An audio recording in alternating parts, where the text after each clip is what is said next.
Hello, everyone, and welcome to Honored Dive Podcast. This is the DC TV Arrowverse podcast we do here every single week. We discuss everything from Supergirl to Legends of Tomorrow and everything else in between.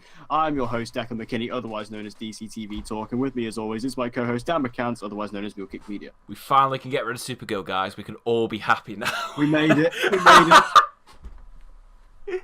God's sake. We bloody made it. Oh my god. I didn't think I'd see the day. I thought I'd be dead by now. Absolutely. But before we jump into all that wonderfulness and before we can kind of... Do you know what this is like? This is like when 50 Shades Freed came out and everyone was like so happy that it was over. We were all just so euphoric because it was finally done with. It was over, This is people. how this feels. But we have got a big news week. So for the past few weeks, we've been struggling and scrounging for the news. That's come back and bite us in the arse because now we've got loads of news. So starting off, we're going to start off with...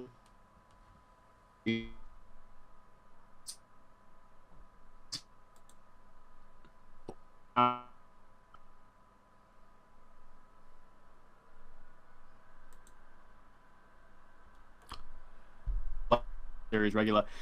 Joining her as a series regular is Hartley Sawyer as Ralph Dibny. Very, very happy about this. One problem, I didn't hear a single word you said then because my Discord just fucked up on me. Oh well, I hope this is still recording. Oh, it is still recording. Don't worry. It's still recording. Okay, that's fine. It's still recording. Okay, well, to bring you up to speed, I just said bring us up to Godspeed. I just said that this is Godspeed confirmed. You can put it in the title. Godspeed explained. That's going in the tags. We have Ralph Dibny. Hartley Sawyer is now a series regular, which is all good news. I mean, I love Ralph, so the more of him, the better for me. Also, I can say that I have met Hartley Sawyer, and he's a very nice guy. Oh God, we've got another bit of news I forgot to write down. Oh my God, this is how. I haven't told you about this. This is how prepared we are. I didn't write this down for a reason. Okay. So the news is, and I haven't told Dan this, although he knows it himself. We're going to Heroes and Villains next year. Woo! Yeah. I should be more excited actually. Yes.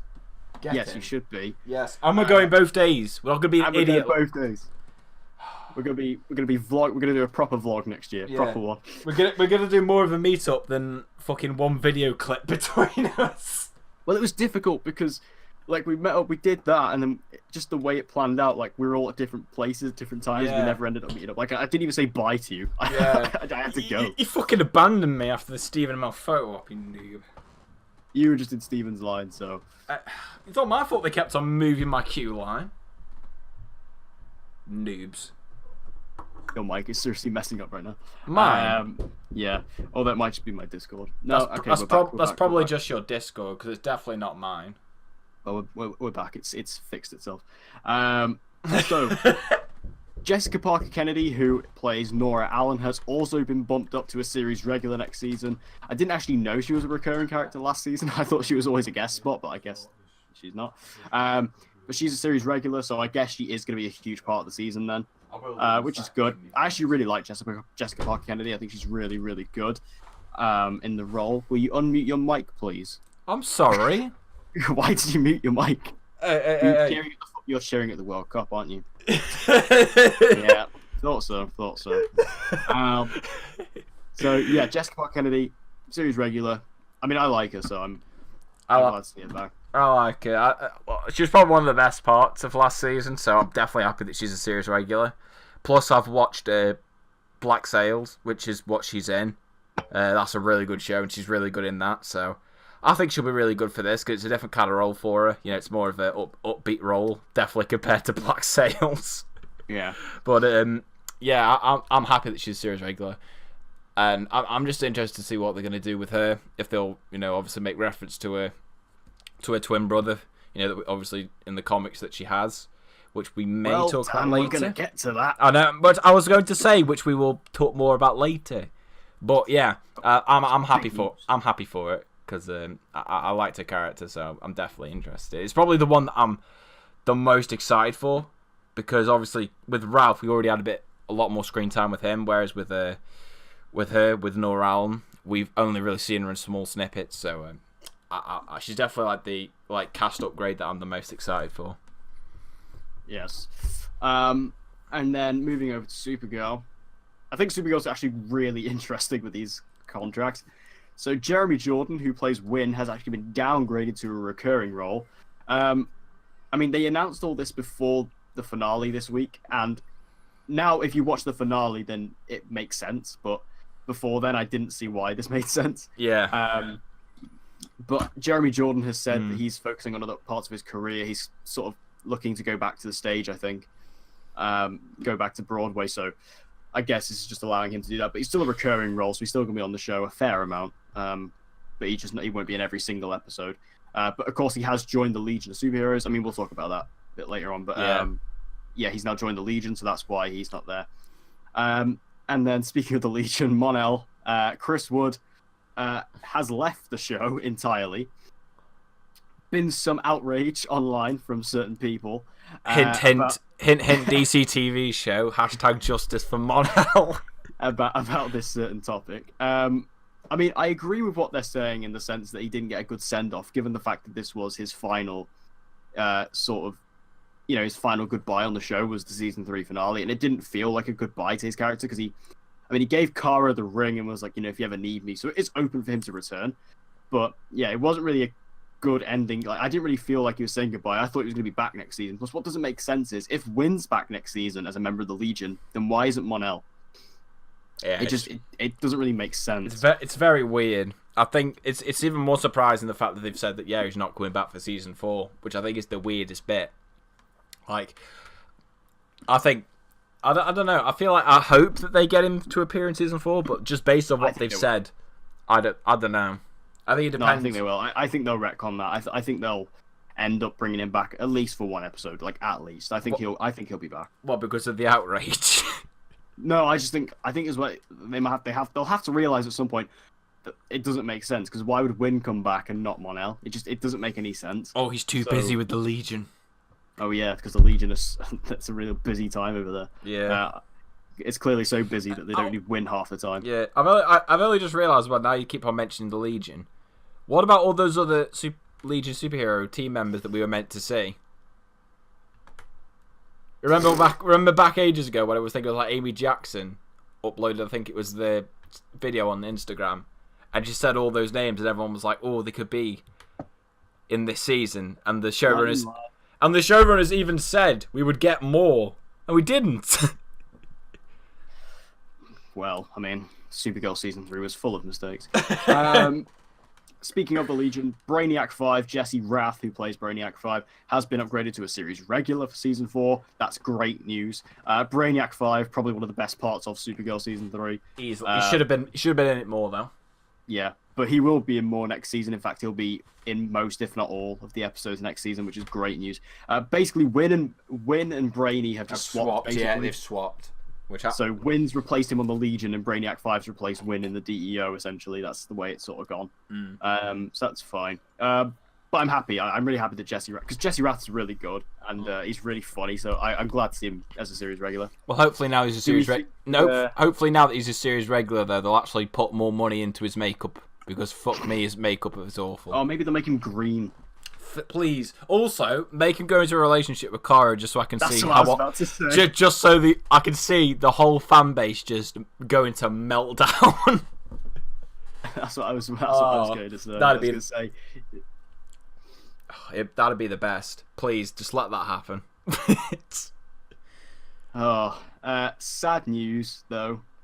Stephen Amell has been talking over the past 24 hours, and he said something that will be quite scary but quite familiar to Arrow fans, which is that he said he wants the writers to write Arrow Season 7 as if it is the last, because there is no guarantee that we will get a Season 8, which is very true.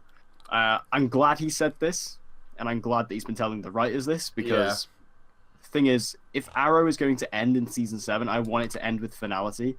I want it to end with closure. Yeah. So I don't want them to set up stuff and do a cliffhanger and then not get another season like Lucifer did. And obviously Lucifer has just been picked up for season 4 by Netflix. But I didn't think it was going to at a point. I thought it's been too long now. It's not going to happen. But it has. But I'm glad this is the case, because if it's going to end, I really want a proper ending for Arrow. I really do. Yeah, I think I've always said it. It's been like the thing I've been saying for like almost, I want to say over 6 months now, ever since I made the video on my channel about it, and people like giving me hate saying, "Oh no, it's not ending after season 7. It's going on to season 10." And then when you see news like this, I think it just does confirm that. To be honest, at the max, it'll be season 8. Like, I still think, for me personally, I would rather it end in season 7, only because how much can they actually do now? With the fact that I know obviously they've unveiled Oliver as the Green Arrow, but once again, you can only go so far with that before the story starts to get repetitive. Like, it's the same thing over and over again, you know. So I'd rather it just end now, because the biggest problem I always have with TV shows is that they just keep on going on and on with no proper end goal that they're working up to. You know, it's a problem that I have with shows like, you know, The Walking Dead, you know, because it's a show that really has no end goal. What is the end goal or end game of that show? I hope with Arrow season 7 they just like introduce something so that it can work as a final season. I think kind of similar to, you know what, I know you don't watch this, but Agents of S.H.I.E.L.D. season 5, because I caught up with that, and I think it was season 5, yeah. They treated the season 5 as if it was the final season, because they didn't know if they would get picked up. So if Arrow season 7 can be something of a similar vein to that, then I'd be happy. But I just want it to be done in a way where it's not completely reliant on getting another season to answer all the questions, which we typically get, pardon my words, typically get. Do you think that in Arrow season 7, if it is the last, or season 8, whichever season turns out to be the last season, do you think they will kill Oliver? I don't know. That's the thing I don't know. Because I find it interesting, because I have a feeling Steven would want to come back in the crossovers. Yeah, he would happily. I think he would come back in the crossover. I think Steven comes across to me as one of the people who really loves Arrow. So I think he would come back. I think if they wanted to keep him around. I think the most that will happen is he may potentially lose an arm, and that's how he gets the rope. So they link it to Legends of Tomorrow. Oh, I hope that happens next season. Kirk Acevedo wants it. So yeah, you do it. If they did something like that, that's probably as extreme as I think it will get. I don't think they would kill Oliver. I don't think they'd kill Felicity as much as I want it to happen. They'll kill Diggle though. Yeah, Diggle. Diggle's dead. I mean, I love you, David Ramsey, but your character he's been a bit useless. He's been a bit useless these past few seasons. Yeah, Diggle does not make out of Arrow alive. No. And then when he dies, we all cry. Indeed, we do. I mean, I was absolutely crying my eyes out with Quinton. I don't know what I'd be like with Diggle, to be honest. So, Legends of Tomorrow news. God, we're going all around the Arrowverse this week. Legends of Tomorrow news, we have 2 new character descriptions. One of which is, well, it's confirmed to be... We actually know the names of these characters. So one of them is Hank Haywood, who is Nate Haywood's father. He's going to be a recurring character. We saw him as a little kid in season 2 of Legends. Yeah. But obviously it's not going to be a little kid. It's going to be a guy. I mean, yeah, sure, whatever. I mean, what was it? What even was his dad? Because obviously his granddad was Commander Steel. Yeah. So he's just Steel, I think. I think so, yeah. So, and then you've got obviously Nate, who's Citizen Steel. So yeah, I think he's just Steel. It'd be interesting to see what kind of, if he has any powers of any kind, or if he's just going to be, you know, just a guy. Yeah. But yeah, sure, whatever. I think it's quite good to perhaps give Nate a new story now that Amaya's gone, so that's good. And then the other one is a character known as Ali, who is speculated to be a werewolf. I mean, this is just brilliant. I mean, this is just Legends at its finest. I mean, Legends can get away with literally anything, so... Yeah, werewolves. I mean, because the thing is, you say, "Oh yeah, it's got a werewolf." I'm not even phased by that. No, it's just it's so Legends. Legends it's just normal. It's just normal at this point, so I'm completely fine with that. And there is an audition tape for that one. And the actress there is pretty good, but obviously it can be anyone at this point. But the fact we are getting a werewolf, this is obviously, I think it'd be quite interesting if it was the big bad wolf. That'd be quite interesting. Yeah. Considering how they're doing fairy tales, and like Legends and stuff, so that'd be quite cool. But yeah, new characters, I'm always up for it. I'm not going to lie, when I first read the description for that werewolf character, I think I said this to you, I was convinced that was who Maisie Richardson Seller was playing. Yeah, you told me this. And then I read it and I was like, what the fuck is he on about? But yeah, that's not that. It's because I saw like the animal connection, I just thought, oh, is this like the Vixen? But, yeah, because if they were doing a casting call for it, why the fuck? Yeah, I don't know why. I don't know. Oh my! Are you sure? Are you sure you weren't drunk when you told me that? Well, no, I don't drink, do I? What a goal. you Sorry. All right, we're watching football at the moment. I'm a Well, football I'm not. geek. I don't care about I'm football. sorry. I can't help the fact that Argentina just conceded. All right, this is important to me. Well, I don't even have Argentina in my sweepstakes. I don't even care. Who are they playing against? Croatia. I don't have them either. Oh Right. my god. I officially don't care about that game. So, final bit of news, and this is quite a big one. We have, thanks to 4chan and was released on Reddit, we have the first leaks of The Flash Season 5. So I just need to get it up on my phone. Oh my No, god. I've got it saved on my camera. This man. I've got it. It's here. This man's so. This is why I watch football. This man's so unprepared. I've got it right here. So I'll just go through all this one by one. There's like, how many is there? There's like 7, 8 bullet points. So try not to spend too much time on this just because it is quite a lot to go through. If you want full breakdown in detail, I've just released a video. Plug, go see that. So there's some news on Cicada, however you pronounce it. So, Cicada is the first metahuman, an immortal cult leader with healing abilities who can also neutralize other metas' powers and control people's minds. He is determined to purge the world of metas and turn Central City against the Flash. That's the first one. Okay. So that's kind of his plan, I guess. That it sounds different because I've never really seen a villain try to turn the city against the Flash. I quite like the fact he can take away powers as well. Yeah. I think that's quite cool. So yeah, I think that's quite interesting. And then the next one gets quite weird. Cicada targets people who were touched by the Flash, leading to the return of characters like Jay Garrick, Linda Park, Tina McGee, General Wade Eiling, Weather Wizard, Mirror Master, Top, and Gorilla Grodd.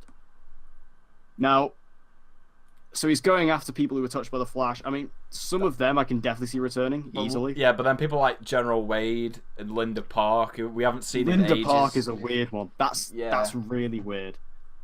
And like even Tina McGee's weird. Like, yeah.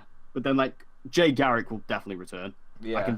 Even if this is fake or whatever, Jay Garrick will come back next season. Because everyone loves John Wesley Shipp, so of course I think he's definitely he'll definitely come back. I think Jay might have a story arc next season, like a little story arc, because with that new recruit he's got, I think we'll go back to. I'd love to go to Earth 3. I really want to go to Earth 3. Yeah. Take us to Earth 3 and give us Earth 3 Trickster for a whole episode. Please do it. Yes, please. And then like Weather Wizard, Mirror Master, and Top. I mean, yeah, I could see them coming back. Yeah. And then Grodd. I don't know if they do Grodd, but because it'd be a bit expensive, wouldn't it? The CGI. Yeah, it'd be expensive, and also, I mean, after doing him on Legends, I don't know. I mean, they could do Grodd. I mean, I just don't know if they would.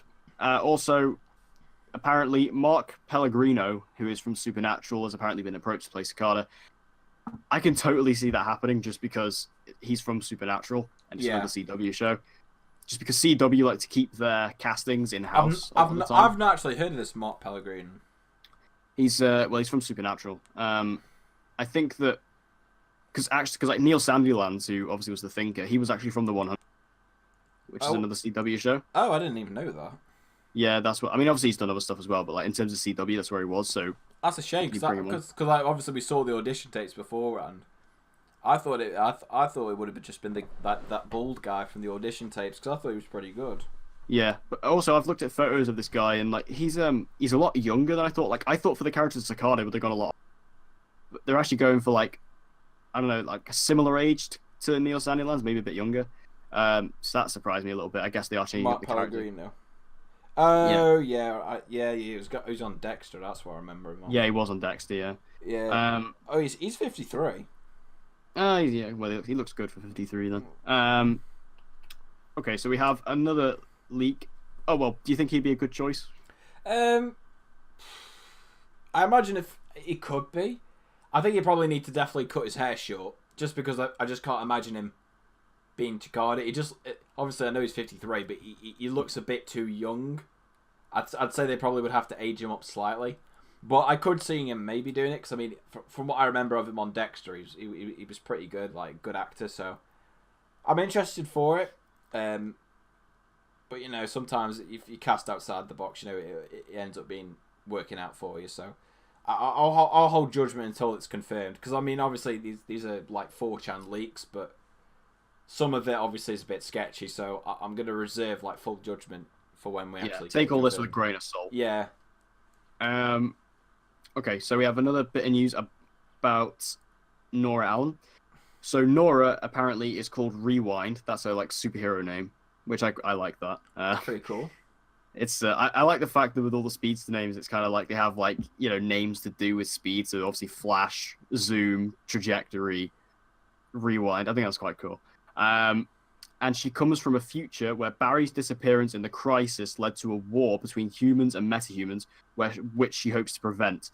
She is chased by a time-traveling bounty hunter known as Pursuit, who turns out to be her estranged brother and Barry's son. I love that. That sounds brilliant. I don't know how you feel about that, but to me, I'm all over that. That sounds pretty cool, yeah. All over that. I mean, the fact that obviously this is like that war that, like, I think the fact that she's trying to prevent a metahuman war is really cool because they kind of were going to do that in season 3 and then they retconned it annoyingly. So this is kind of bringing it back. What do you mean they retconned it? I'm trying to remember. Do you remember season 3, the original storyline, and they changed it halfway through? No, I don't remember this. So, okay, I guess this is good for anyone else listening. I've explained this to a few different people. The original storyline for the Flash season 3 was going to be a metahuman. So like alchemy and the cult of Savitar and all that, and they were creating metahumans. It was going to be a metahuman war. And the message that Barry gave to Captain Hunt, to Rip Hunter, saying there's a war coming and all that. That's what that was about. But then they changed it halfway through to where it was the Iris damsel in distress thing. How? Because you noticed that alchemy just didn't show up again after a certain point. How did you figure all this out? This is crazy. This is true. This is a fact. This is. How do you know this is true? Because they've said this. They said that that's what they were going to do. Because that was the original storyline, and then they just dropped it. No, I remember this because I remember there was a plot synopsis for, I think it was one of the episodes. It was one of the ones that was Jesse was in, and said they were going to be taking down her. Wally would take down this bad guy, this massive metahuman, and it never happened. Yeah, there's loads of stuff like the season 3 Flash. They just changed it, and like, because you can even see it like the first 9 episodes, which are easily the best episodes of the season, are absolutely. Which I think the first 9 episodes of season 3 are solid.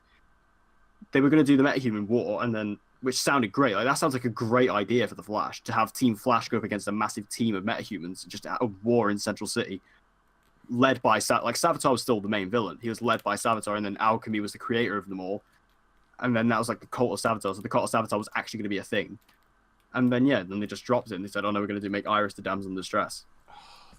You've made me really angry now because now I can't believe you didn't know that. No, I never knew. Never knew. Yeah. Well, to be fair, a lot of people don't know that. I've told that to a lot of different.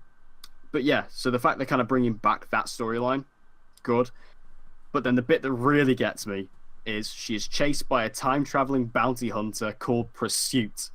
Hot Pursuit is coming to the show, if this is true. I mean, Hot Pursuit from the comics is great. I don't really. He's basically Barry at a point. He's also Patty Spivot at a point. Yeah. But the fact it's Barry's son, that's great. Very interesting. So, based on this leak, they are doing the siblings. So she does have a brother, and Barry and Iris do have a son. I think that's great. They don't say the name of the son, so it might not be Don. It might be someone else. Could be Bart, maybe. They could do that, change it a little bit, and then have him become Impulse. Yeah, maybe. Because I mean, you can guarantee that character will turn against. They'll join Team Flash by the end. Yeah. And I can imagine that he'll probably be a speedster as well, just because he's a time traveling bounty hunter. Because in the comics, Hot Pursuit's not a speedster, is he? No. He just has an awesome motorbike. But I can imagine this bounty hunter being a speedster. That'd be like, imagine like a speedster bounty hunter. That'd be really cool. Yeah, I'm all over that. I really hope that's true. I mean, it's going to be bad when the reveal happens, but hey, I don't care. That sounds amazing to me. Sounds pretty cool. Iris befriends Sue, a quirky vlogger who wants to help her in a project and immediately hates Ralph, at least at first. Clearly written by Ralph Haight. Yeah. All right. I've lost all the validation of this now. The fact that they've said that, no. So obviously this is kind of hinting Sue Dibney coming to the show. Obviously that's Ralph's wife from the comics. I could see Ralph easily getting a love interest next season just because he is a series regular, like we mentioned. Yeah. So they kind of need to give him something. And when the CW can't think of storylines, they go, right, love storyline. So that makes sense. But one thing I actually, to pick up from this, which I really like, is that it says, Iris befriends a quirky vlogger. So that means Iris is going back to that role, it seems. Thank God. So that's kind of, take that as you will, confirmation of that. So, bloody hell, man. Oh, Messi almost scored. See what I have to work with. I have to work with this guy. Hey, I am more of a hardcore gamer than you, so your opinion is invalid. Hey, I just bought you tickets, so you can shut up. You are in permanent debt to me. So, I'm sorry. Yes, Iris is going back to that role, which is all good. I think that's what we all want, really. So. Oh, are you sure you don't want a leader of Team Flash? We are the Flash, Barry. I didn't hate it. I said this. I don't hate Iris. I hate the writing. Okay, speaking of relationships, Cisco is also getting a new love interest season. No! I'm sorry, but it's true. Gypsy. Based on this leak. Cisco and Gypsy. So it's Joe's new partner, Valerie, who is a fiery Latina with a scientific background. So it's basically just a female Cisco. No, why? Why is it having this? I know. I mean, I almost raged out in my video because I was like, you had the best relationship in the Arrowverse with Cisco and Gypsy, and now you're just getting rid of it straight away. For fuck's sake, man. These writers know nothing, do they? Because it's not like Gypsy's dead. I don't give a crap. Why? So just bring her back. Why? I don't know. I mean, we discussed this a million times. Why did they break them up? It makes no sense. These writers, season 4, what the fuck were you doing? I mean, this is sad just because, I'm sure, again, what this tells me is, again, Cisco isn't going to have a story next season. Which Cisco hasn't had a good story for a while. He's just going to have a relationship and they're going to be like, that's his story. And then it's just... he literally had nothing in season 4. I mean, this is better than nothing, but the fact it's not Gypsy is worse. Yeah, but the thing was, when they even set him up with Gypsy in season 3, it wasn't like she was in every single episode. She was only in 5 episodes. Yeah. But with this, they're probably going to shove it down your throat, and then you'll probably just get sick of seeing it. What we're gonna get loads of awkward crime scene investigation moments. Oh my god. Because Cisco does that now, doesn't he? He goes out to crime scenes and that. Yeah. Because oh, God's sake. So Caitlin reunites with her long-lost father Thomas, a scientist connected to Cicada, and finds out she has a metahuman brother, Charlie, who becomes Icicle. I think a lot of us thought Icicle was going to be her father. Yeah, I thought it would be her dad, because then it would explain, how she got the powers. Gene, yeah. But I guess not. I don't really know if I buy this, just because, as far as we know, well, obviously, no, Caitlin doesn't have a brother, but, was it on, it was either on Earth 2, or it was on Flashpoint. Didn't Caitlin say she had a brother?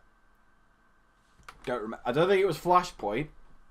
I think it was Earth 2, because it was Killer Frost. Yeah, it might have been Earth 2, yeah. So, yeah, I think it was on Earth 2, she said she had a brother, so, yeah, it would make sense that she had a brother on Earth 1.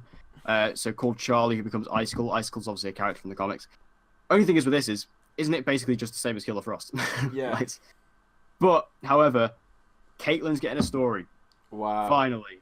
Well, I'm surprised with all these characters, they've actually got enough time to give Caitlin a story. I know. They never normally do, but... I am quite intrigued by this Caitlin storyline at this point. So I'm glad to see this. Again, this is all hypothetically speaking. This is real. I'm glad to see them Gonna predict this now. If they give all these characters a story, Barry's gonna get nothing in season 5. Prediction already. Boom.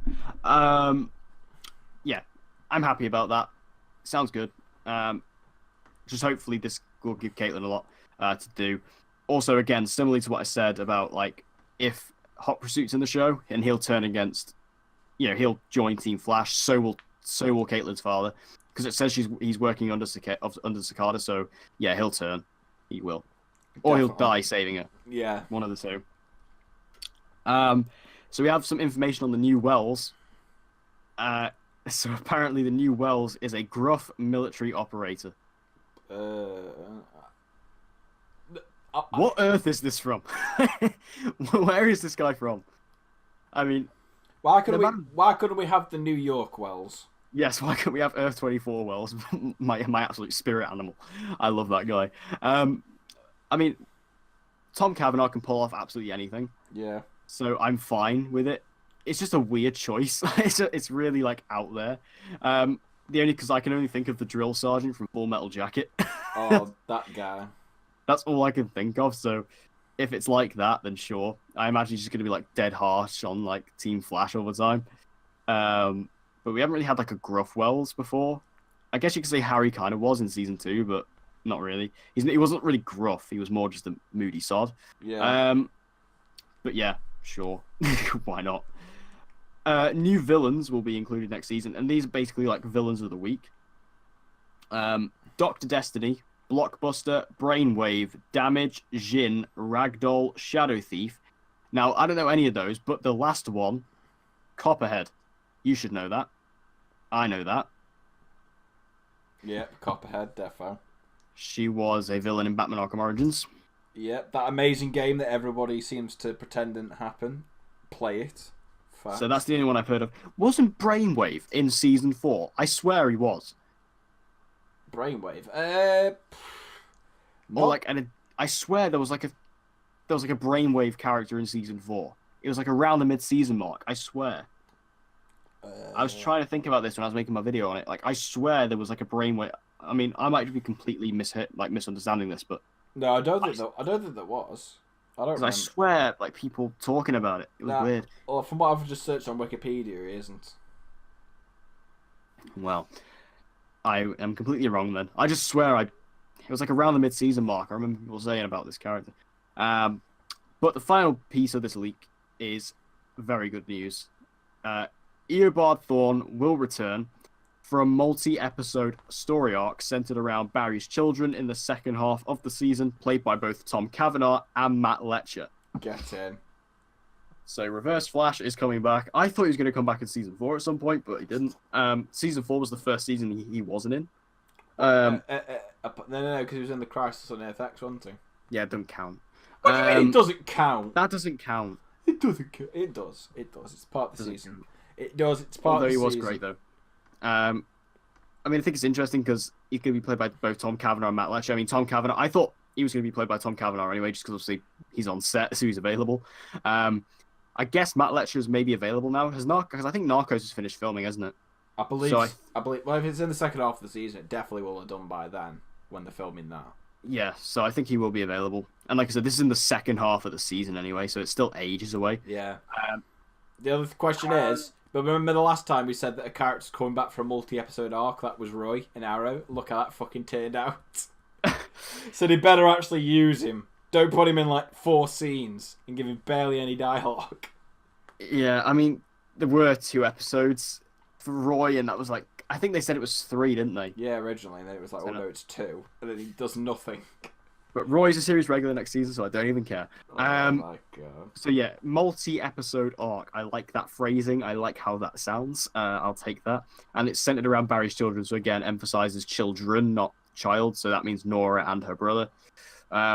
So yeah, that sounds great. That sounds amazing. Very interesting. More Reverse Flash, the better.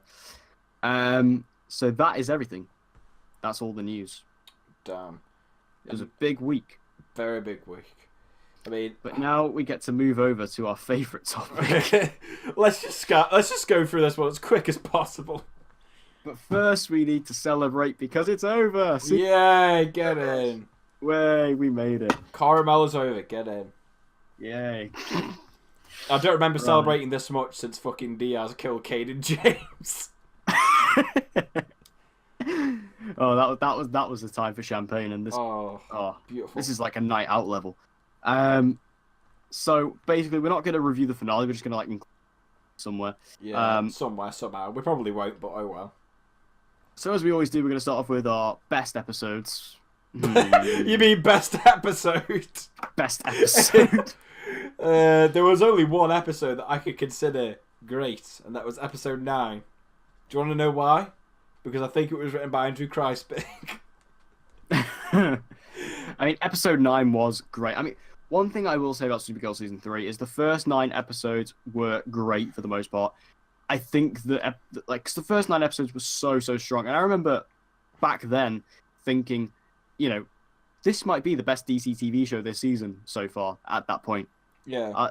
Because I mean, Legends was pretty great. I mean, Legends was great all the way through, but like, you know, Supergirl was pretty much on par at this point.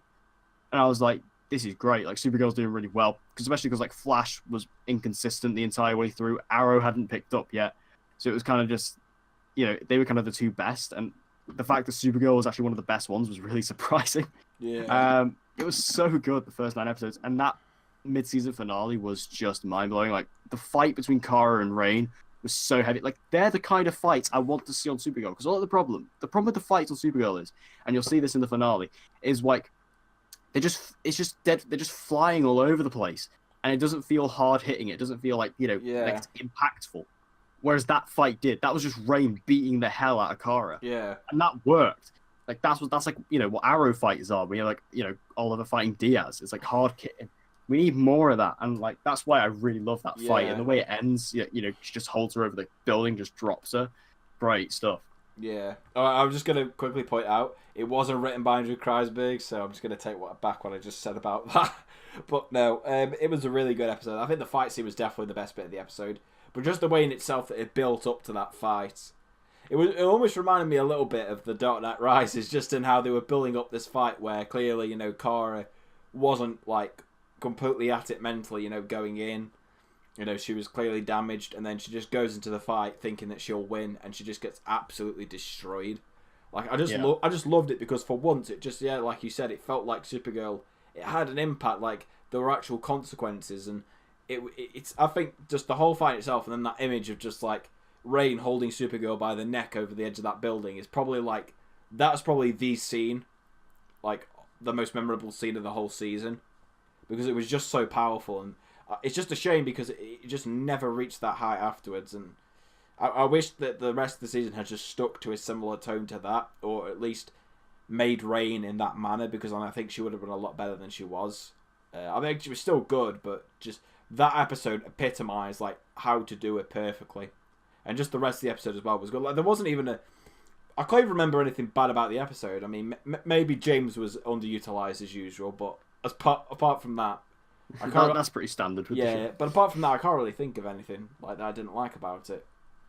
No, I thought that was a great episode. It was like a real great, especially because I'd say it was probably the best mid-season finale. Oh no, Flash. Flash was pretty great, but then again, I'd say they're pretty on par.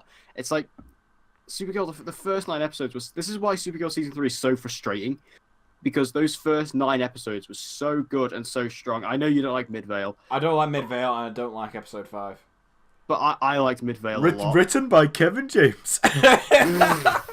No, it's Kevin Smith. We're going to get rid of that joke now. That was it. That is just going to become a meme of the show. But I quite liked Midvale. I thought it was just... I enjoyed that episode. I think it's just because I do really like Isabella Vinovich, who played the Ankara. I thought she was great. She's been on iZombie this season as well. And she's been great on iZombie. She's also in a film called Wonder, which was great. Fanboy. No, it's just I like her. I think she's good. She's really good on iZombie, actually. If you want to see her in iZombie season, great. And if you're not watching iZombie, do yourself a favor. Any other good episodes? No, actually, I will say in the back half, episode 20 is great. Episode 20, which was the first Argo City episode, not the second one, the first one. It was good, but the problem was that I didn't like the storyline back on Earth. I didn't find that very interesting or memorable. The story on Earth, where it's just literally them holding Rain down. It was just pretty bad. I just remember coming out of episode 20 going, yeah, it's one of the best of the season. I enjoyed that episode a lot. Also, one thing that's just popped into my head randomly. What happened to Morgan Edge? Oh yeah, they never stated, did they? He was just gone. What happened to him? Just nowhere to be seen. If anybody knows what happens to him and you're watching this, please let us know, because we can't be bothered to find out. Yeah, let us know. Oh, so worst episodes, everything else. Pretty much, yeah. Just. But there's one particular episode we'd like to bring up. Oh my god. Episode 21. What an amazing episode. This episode was laughably bad. This was easily the worst of the season. I remember coming out of it just like absolutely. I was laughing consistently throughout it, especially with the gun control thing because that is just. I mean, Arrow tried to do it. I mean, Arrow failed at it, but at least they tried to tackle it in a serious way. Whereas there is one funny line in the Arrow episode between Renee and Curtis, but other than that, this one was between James and Lena, and it was just tragic. Like it was just like, oh, they were just like, you saying you support this? Well, I haven't. You're not one of those people. Oh my god. Oh, it's terrible. Oh, absolutely. Now that you mentioned Lena, can I just say, Katie McGrath, you're an alright actress, but your accent is terrible. It's been like that for ages. Like, just sort it out, man. Like, what happened? In season 2, it was fine, and then it's like season 3, you can't keep your accent. I don't know why this keeps happening. I don't know why. Either just do a British accent if you want, right? I'm not that bothered about sticking to the comics. Everyone knows this. Oh my god! I'm not as religious about that. So Oh I my just god! use the natural accent, or just get some classes, or get someone else to do the role who can do an American accent or who is American. Because quite frankly, it's terrible. Tommy Wiseau. To be honest, I prefer that. They look quite similar. Why not? They might as well. Jesus. As we were discussing last week, you need to get Tommy Wiseau on one of these shows. If he wants to play Lena, I'm down for that. Get him to play Lex. Oh my god. Get him to play Lex. God. Oh, hi, Cara. What a load of banter that would be. You can't stop me. Oh, what a dream come true. Directed by Kevin James.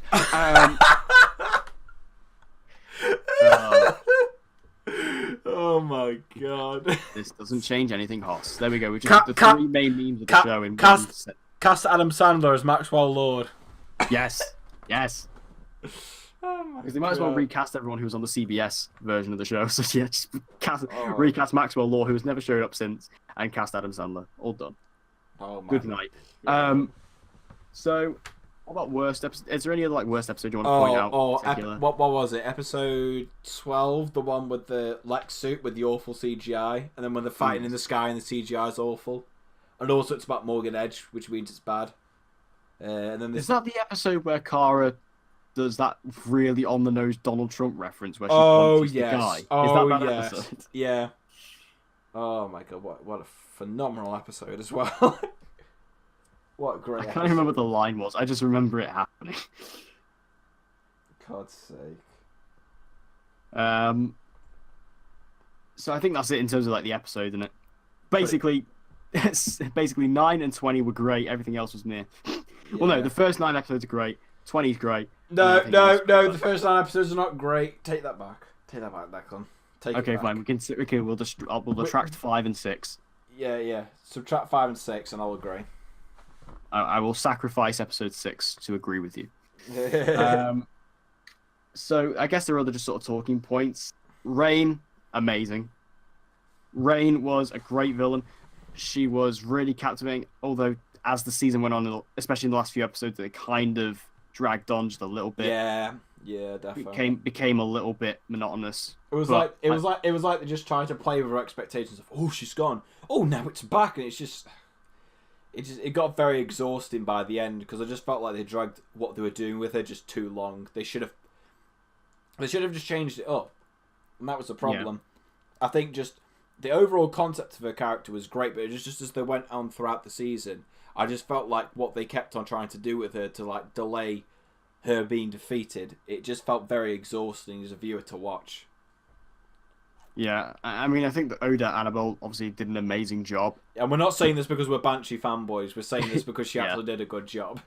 If you don't know, basically, if you're kind of new around here, then basically me and Dan are huge fans of a show called Banshee. You've probably never heard of it. This was where Oda Annabelle was from, and she's amazing on that.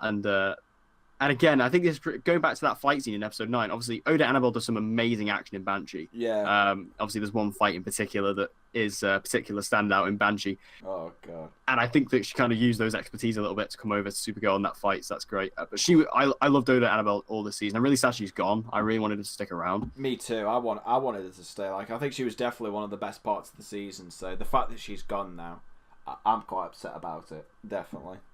However, I guess sacrifices had to be made because we couldn't have Ruby for a second Oh longer my on this God.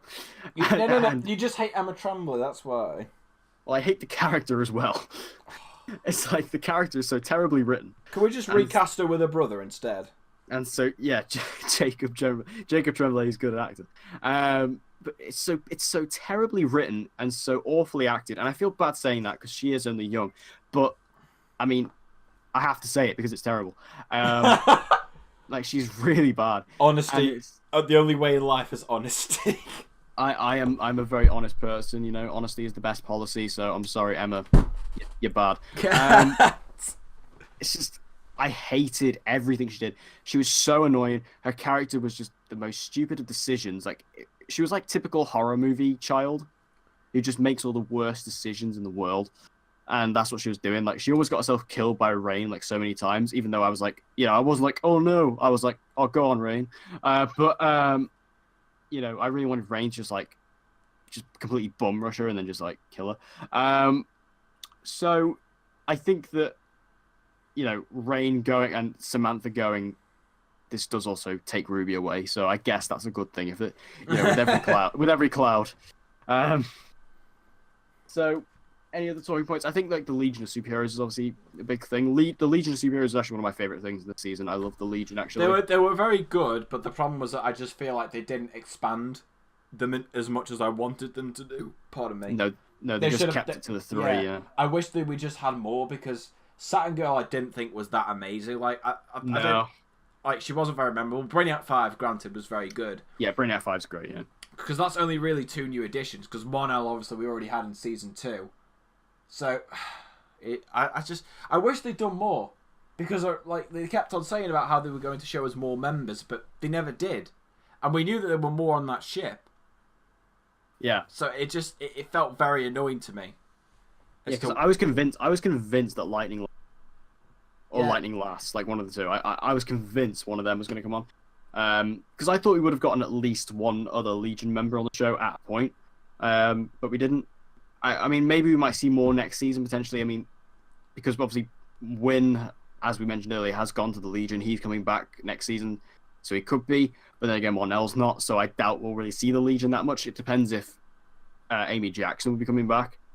There's no news on that yet, so I guess I'll have to wait and see. I don't think she will, because I think she served a purpose to the story. Yeah. I don't think she'll come back. No. I think that the Legion, they were kind of wasted potential, but I did really enjoy what they did. And I like the Legion concept a lot. And I enjoyed what they brought, especially like, you know, I did actually quite enjoy Mon-El this season, granted the fact he was wasted a lot. Yeah. Kind of useless. Always remember episode 10 where he ran up to Rain, just normal, with a fucking spear, or like a knife or whatever, when he has fucking super speed, or like super, I don't even know what he has for powers. Yeah, they never really explain what his powers are. Like, I was trying to, because I remember in season 2 trying to figure that out, like what, because he seemed to have some kind of power in season 2, but I was like, what is, like, can he kind of fly, or can he not? And then in this, well, he can fly in this due to the Legion ring, I think. I don't think he can naturally fly, can he? Oh my god. So I feel like, what are his powers? Is he just like, has he got super speed? Is he strong? I don't know. That's the thing. He can do cape tricks. That's the one thing I've really found frustrating, is that they've never actually bothered to go ahead and explain what he's doing. Like, that's just really irritating to me. You know, as someone who obviously, you know, I really like Mon-El as a character, but it's like they did just something as basic as that, and they never explain it. Because I even have like conversations with other people, like trying to remember what's Mon-El's power, because I can barely remember most of the time.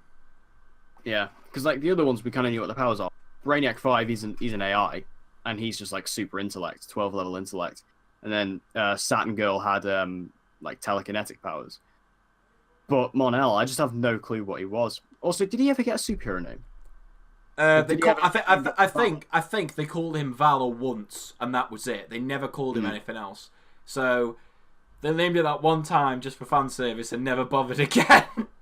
Well, I will say his suit was fantastic. Yeah, his suit was pretty good. I was pretty impressed with that, but it's basically the Superman suit just recolored. Yeah, but I was surprised. great. I'm surprised they never put the emblem on there, because there was clearly space for it. There was clearly space for it, but they just never bothered. Yeah, that was weird. But yeah, I think overall with the Legion, Mon-El, I enjoyed all that side of it, and I really want to see like the Legion or next season. I just don't think we will. No, I think we might see him like for one appearance, and that's it. I don't think we'll see him ever like again after that. To be honest. Yeah, which is a shame. I was kind of almost hoping for like maybe like a Legion spin-off show, but because I'd like to see that personally. Although maybe with the Legion we had, maybe not. But just because I mean, I like Monel, but I can't really imagine him leading a show. No. And I can't really imagine like either like Amy Jackson leading the show either. So No. and now Brainiac 5's not even a member of the Legion anymore, so that their best member's gone. Yeah, so I already mentioned obviously Ruby. I think that the whole storyline with Ruby and because they kind of hinted that maybe Alex was going to adopt her at a point. That never happened. Yeah, which never. I mean, thank God. I mean, I thought, oh no, like it's gonna happen, and that means Ruby's gonna be in like every season from this point on. And the Tremblay gets upgraded to his series regular. If I see that come through on Twitter, I am smashing my phone. But luckily, that didn't happen. And Emma Tremblay is not coming back next season, as far as we are aware. I bet I've just jinxed that now. I'm sorry to the entire fandom if I've screwed you all over. Actually, I mean, I enjoyed Alex a lot this season. I think Alex is one of the stronger characters on the show. She wasn't very good in season 1, but then she had like a massive step up in season 2, and season 3 she's great as well. And I quite liked her because obviously she had the whole Samvers thing that obviously kind of fizzled out. Maggie moved away, and now she's on Punisher. Thank God. I mean, I always liked Samvers. It was a good relationship, but I quite liked the way it took, the way it actually ended. I thought it was quite a good way to end it. Because basically, Alex, obviously, she wanted kids. Maggie didn't, so they weren't really compatible in that sense. But this does lead into the finale where Jean actually makes Alex now the director of the DEO. John has stepped down, but now that she's the director, basically because she's the boss, it's similarly to being the boss of your own company. You can do whatever you want, really. So you can take as much time off as you want. So if she has a kid or adopts a kid, she can spend as much time as she wants. Yeah. So it's all good. Doesn't have to come into the office till like 2 p.m. It'd be fine. I mean, do you want Alex to kind of adopt a kid? No. No kids, please. No kids. Depends on the age. Yeah. If it's not Emma Tremblay, we're fine. Yeah. God, if this happens, I swear to God. I'm actually done with the show. But if it's older than like 15, I think you'll probably be all right. But it's just, and also if they're a decent actor and they're likable. Yeah. Because basically, I think William on Arrow wouldn't be too bad if the actor was all right. Yeah. But it'd be so terrible. Cast an older actor and you're fine. Yeah. So we'll see how that goes. To be honest, I think the way that obviously Alex ended season 3 and the way that the story seems to be propelled into season 4, we are going to get an adoption at some point. Yeah, at some point. Just makes sense. Just cast the right person, please. Like, cast someone that's like tolerable. Just do it smart. Just listen to the fans for once. Yeah, please just do that. What about Lena this season? I mean, they kind of just put her into this love interest position with James. But besides that, that was more of a James story, not a Lena story.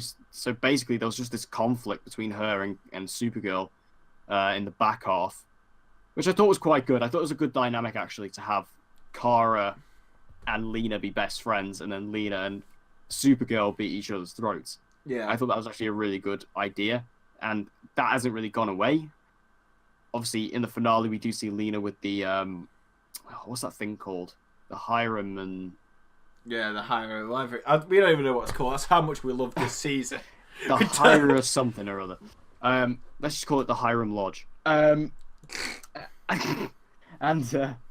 she's kind of got that, although, you know, she kind of said that she gave all of it to Allura to take back to Argo. Liar.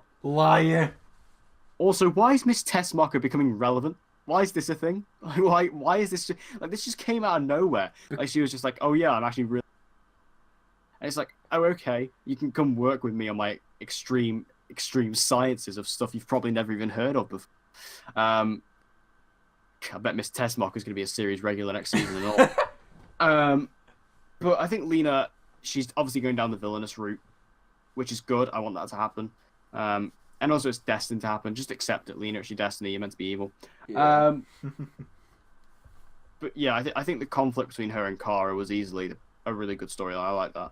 a lot. Yeah, even though some parts of it, as to why they hated each other, were a bit stupid, especially like some of Kara's reasonings.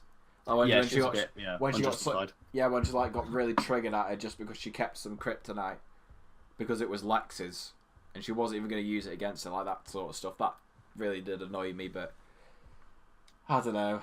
Oh well. Yeah, it was all right. I think that all that stuff was all right. Overall, it was all right, but yeah, some of it was a bit like irritating for me. James did nothing. Yeah, he had that one episode in what was it, 19? That was 19. I thought that was a pretty good episode, apart from apart from the side plot. But once again, they did nothing with his character afterwards. Like they tried to make him relevant in that gun control episode, but it was done so poorly. It was just a comedy at that point. In the finale, he does reveal himself to the world or to National City as Guardian, which is something because he kind of talked about it in episode 19 that he was going to do it, and he finally did it in the finale, which I was happy to see. I really want to see how they play off of this in season 4 and how they're going to handle it, because obviously we haven't actually really seen a vigilante in the Arrowverse be unmasked or revealed and then still go out and do it, because obviously Oliver has now been revealed, but we haven't seen him go out yet, and then Laurel is the only other one, but obviously she's dead. So that we haven't actually seen a vigilante operate while people know who it is. So I want to see how this is and how this is going to go down. So I'm excited about that. It actually gets me excited for a James storyline. But will they actually do anything with him? Probably not. Yeah, probably not. They never do. No, it'll probably take us about 5 episodes before he actually suits up. Because I think that Guardian was massively underused. Yeah, they should have used him far more than they did. Should have used him. I think Guardian was in like 4 episodes. Probably even less. Because I remember he didn't suit up till like episode 12 or something like that. Yeah. That was like the first time Guardian showed up, and then he was in. There was like an episode where it was just his shield. Yeah. And then he was in episode 19, obviously, and then he was in the finale. That was it, I think. Yeah. That's quite ridiculous, especially because like in season 2 he was like a full-on vigilante, and like Wynn was there helping him, and they had Lyra. Where's Lyra gone? Where's she gone? She wasn't even name dropped. Like the last time we saw her and Wynn were they were doing all right. So what's happened to that? Oh man, the writers clearly just forgot about her character. I bet the actress is just sat there like waiting for a call. Definitely. And that's kind of the end of my notes, really. That's really the end of mine. I didn't even read them off my notes. I mean, unless you have anything else to add. All I will say is this. It is the best season of Supergirl. Easily. But to be honest, saying that isn't really saying much at all. No. I think that, I think the first 9 episodes were so strong, and if they would have stuck with that, it would have followed through. I mean, obviously, one thing we obviously have to take into consideration is the break that it had and the loss of Andrew Kreisberg as a writer and a showrunner on the show. Obviously, if Andrew Kreisberg did what he did, then I'm glad he was fired from the show. I don't want him involved. But the fact of the matter is, and the reality is, he was a very talented writer, and he was a very talented showrunner. Yeah, and clearly his absence resulted in drop of quality in Supergirl, because it was clear. It's clear that he must have had because he was there for the first half of the season. Yeah. And the first half of the season is much better than the second half. And he dropped off, after the mid-season finale. So it's just, again, I don't condemn what he did or didn't do, but you can see clearly the evidence is there that he actually had a really good plan and a good story. And you can tell that they've kind of rewritten and reshot parts of the back half. You can kind of see that, how they've changed it. Yeah. Which is a shame. Because I think like season 3 was really going for a darker tone. But they kind of just avoided it, didn't they? Yeah, they just kind of retconned it. Because like the mid-season finale is really dark. Especially like that. Like I said, that fight is brutal. Like the damage done. Like if you look at like the makeup with Melissa Benoist's face, it's like proper beaten up. Mm-hmm. It was really dark. So again, I wish they would have kept that tone consistent for the entire season. And I think if Andrew Kreisberg, obviously, if all that didn't happen and he would have stuck around, we would have got a lot more of a consistent season. But, that's not the way it worked out. No, it's a shame because, I did want this season to be far better than it ended up being because, like you said, first 9 episodes I'd promised, but it was just after then it never really went back up to that quality. And it's just a shame because after 2 pretty awful to mediocre seasons, we wanted like just a really good season, and in the end of the day, we got one that was all right, but it should have been better than all right.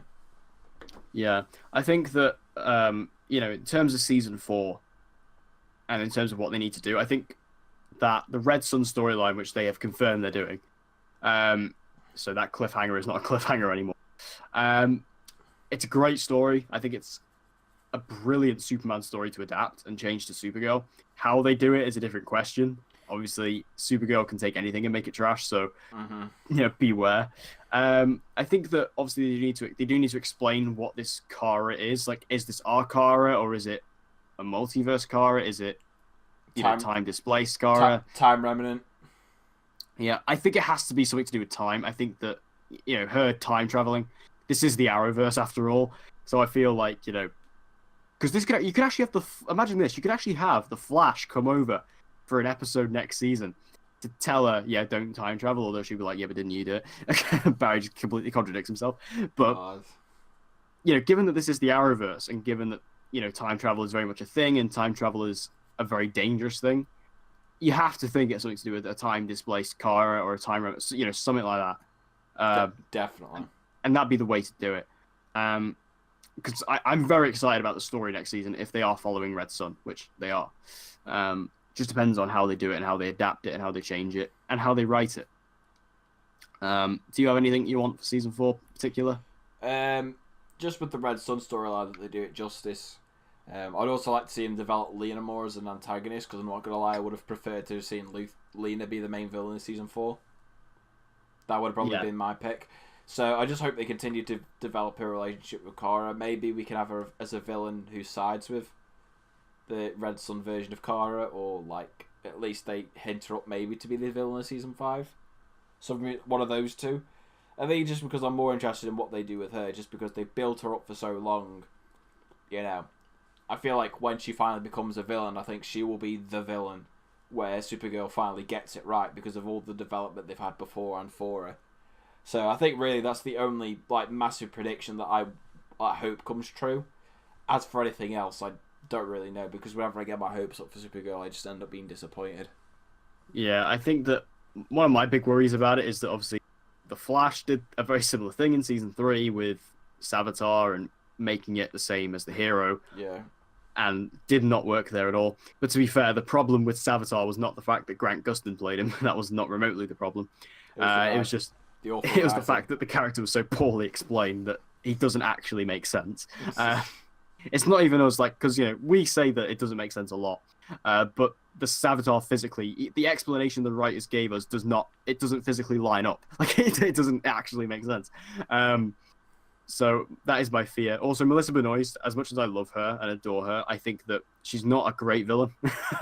She's a lot better of a hero. Yeah, when you watch that Crisis on Earth X crossover, I thought the first time she wasn't that bad, but then when I watched Crisis on Earth X crossover the second time, she really does not play a villain well. She tries too hard to be mean, but she comes across as this sweet person trying to be mean. But you can tell that she's acting, which you shouldn't do. You shouldn't be able to tell that. Yeah, it kind of feels like Supergirl pretending to be evil, which is not good. Especially when you have her stood next to obviously Tom Cavanaugh playing Eobard Thawne and obviously Stephen Amell playing Earth X Oliver. And it was just even Colin Donnell as Earth X Prometheus was pretty great. That was such a good reveal. I love Crisis on Earth X. Apart from the last 5 minutes. Yeah, apart from that. Diggle got me through it. But overall, thoughts on season 3. Had a brilliant start, but such an unsatisfying conclusion. It just really it skyrocketed and then completely plummeted to the bottom of the earth. Could not have said truer words. Yeah, it's a real shame. It really is. But I'm optimistic for season 4. Not too optimistic, but I'm optimistic nonetheless.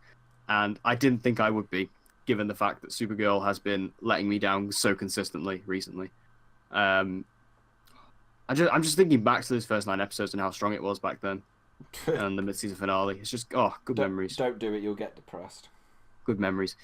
Because to be fair, what normally happens with me is when all the Arrowverse seasons come out on Blu-ray, I normally rewatch most of them. Although normally I won't rewatch all of them because I just don't have time. So I normally pick 2, and then I normally watch like a little bit of another one. So like last year, for example, I rewatched Legends season 2, Arrow season 5, and then I watched the back half of the Flash season 3. What I might do this season is watch Legends, watch Arrow, and then I might rewatch the first 9 episodes of Supergirl. Because that was they were the good days. So I think that's it, isn't it? Yeah, that's pretty much it for what I have to say. So that is basically all of the shows wrapped up. That's it.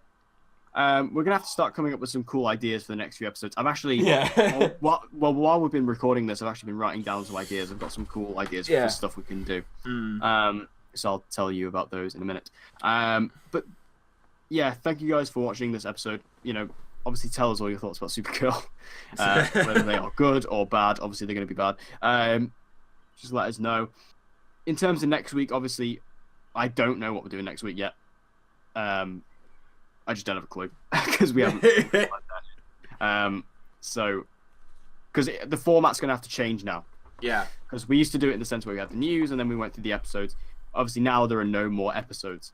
So until October, when all the shows come back, there is nothing, no new episodes.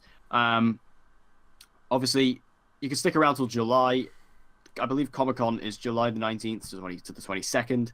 So obviously we'll have a big episode around Comic-Con. And that'll all be fun. That's when we get the first trailers and stuff. So we can kind of lay that one out the same because we can just do each trailer. I don't know why I'm skipping so far ahead here. But yeah, in terms of next week, don't know what we're doing. You'll find out pretty much as soon as we do. So anyway, any final thoughts? Anything you'd like to say? At least Supergirl coverage is finally over. Yes, we reached the end, and that is the best news that we could ever have. Screw all this Flash season 5 leaks, right? Yeah, fuck this. The fact Supergirl season 3 is over is the best news we could ever have. Exactly. So thank you guys for watching. We hope you enjoyed this episode. If you did, please give it a like. And help us out, help us grow a little bit. And we hope to see you guys again next time. See you.